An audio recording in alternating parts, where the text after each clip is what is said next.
Maashaallah har'allee soofaa lama qabadheetiniin isinii dhufeetiniin jira jechaadha. Soofaan kunniin soofaa hedduu mijataa ta'ee fi diizaayiniin isaallee kan adda ta'e kan hedduu bareedu akkasumas halluun isaallee kan hedduu nama hawwatudha jechaadha. Soofaan kunniin lachuu boondiidirraa kan hojjetamedha jechaadha. Beektiraasii ofii kan qabudha. Hundumtu isaatuyyuu soofaan kunniin akkamitti akka hojjetamee fi maal akka fakkaatu kan isinitti agarsiisu ta'a jechaadha. Viidiyoo kee laayik godhuun seenaatiin hamma dhumaatti na wajjin tura.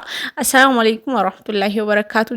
Jirtu amantii kutaanuu saddan qoodiin boota jirtan mara nagaaf kabajaan kee isin bira harka isiniin jedha. Kabajamtootaa fi hordoftoota maatii kiyyaa har'allee viidiyoo adda ta'e qabadheetiniin isinii dhufee jira jechaadha. Kanaaf viidiyoo kiyya kana laayik godhuun seenaatiin hamma dhumaatti na wajjin tura isiniin jedha. Akkasuma mootiyyuu hiriyootan keessanii sheer gochuu hin dagatinaa isiniin jedha. Maaliif hiriyootan keessan nama barbaadutu jira waan ta'eef isinuu yoon barbaanne hiriyootan keessan illee ni barbaadu. Isinillee maatii keessaniif yoo feetan soofaa kan fakkaatu kana hedduu kan bareeduu fi halluun isaa kun blue blackidha jechaadha. Akkasuma mootiyyuu daalachallee of keessaa qaba jechaadha. Blue black qofa osoo hin taane beektiraasii ofii kan qabuu fi beektiraasiin isaallee kan isa fakkaatudha jechaadha. Xaarziin diizaayinii isaa xaarziin kana fakkaata. Jalli isaa mootiyyuu kana fakkaata jechaadha. Beektiraasiin illee isaan maash ta'eetiniin kan hojjetamedha.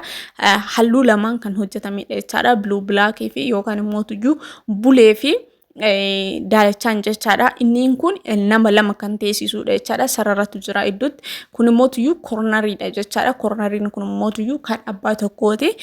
Diizaayiniin koornarii kana hedduu namatti tola jechaadha. Kan namatti titoluudha.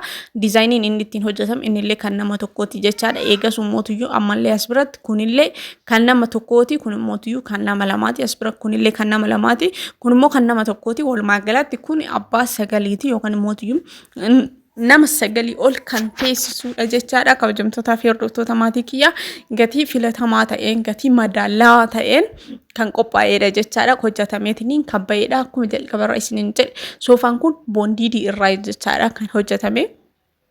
Jalaan gubbaan isaallee hedduu kan namatti toludha jechaadha. Akkuma isin argaatiin jirtan hedduu kan bareedudha jechaadha. Mana keessaallee baay'ee bareeda. Akkasuma mootiyyuu hiiqaan isaallee hedduu orijinaala kan ta'edha jechaadha. Kanaaf hordoftootaa fi kabajamtoota maatii kiyyaa soofaa kana fakkaatu kana maaliif isin jala darba isiniin jedha. Carqiin isaa kan akkanatti bareeddeetiin hodhame. Jalli isaallee kana fakkaata jechaadha.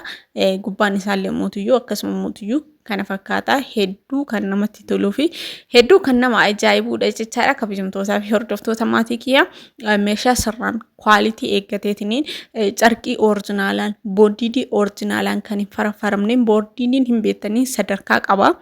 Sadarkaan kunniin mootiyyuu wal tara jechaadha. Kun mootiyyuu isa orijinaalaan kan hojjetamee fi akkasuma mootiyyuu hedduu bareedeetiniin kan bahidha jechaadha. Maashaallah ani hedduu jaalladhee jira jechaadha. Kabajamtootaa fi hordoftoota maatii kiyyaa isinillee akka jaallattan abdii qaba jechaadha. Inni lammaffaan mootiyyuu kana jechaadha. Inni kun faat keessattuu maashaallah akkatti inni namatti tolu maashaallah baay'ee kan namatti toludha jechaadha. Inni kunillee boondiididha. Akkuma duratti isiniin jedhe innillee boondiidirraa kan hojjetame jechaadha. Lachuu jechaadha. Kuni abbaa sagaliitti isiniin jedhee jira. Inni kun kan abbaa sagaliitiin kan dura isinitti mul'ise jechaadha. Kun mootiyyuu kan amma isinitti agarsiisaa jiru kun kan abbaa 11ti jechaadha. Inni kun leezarii fi carqiirraa kan hojjetamedha jechaadha.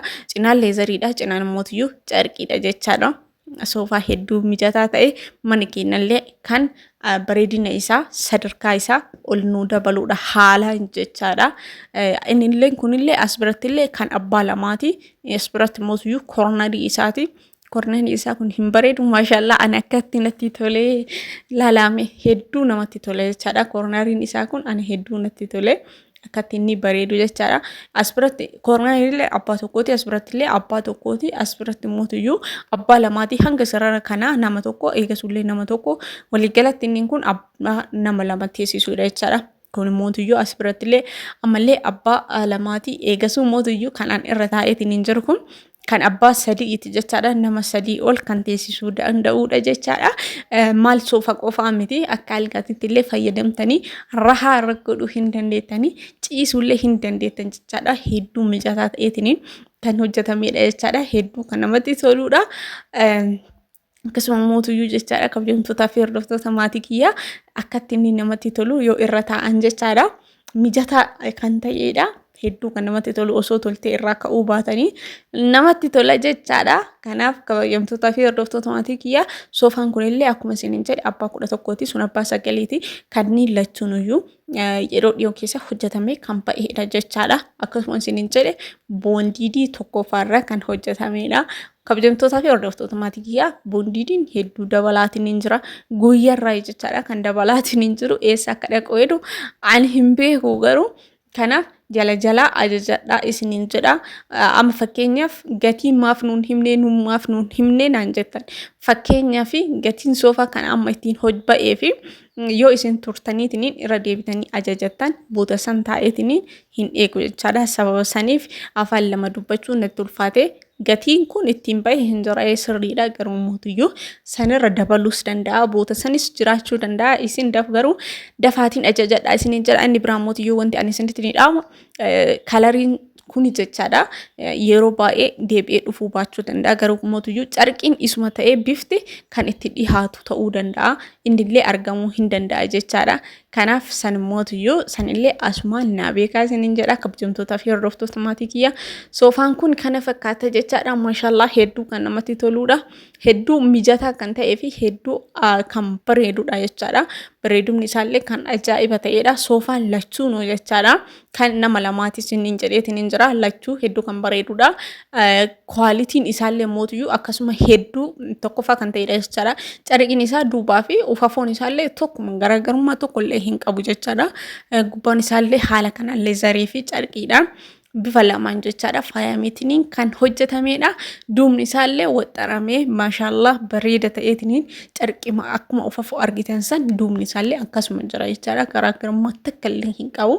Akkasumatti bareedeetiin kan hojjetamedha jechaadha. Kabajamtootaa fi hordoftoota maatii kiyyaa soofaan abbaa lamaa kunniin jechaadha kan nama lamaa jechaadha.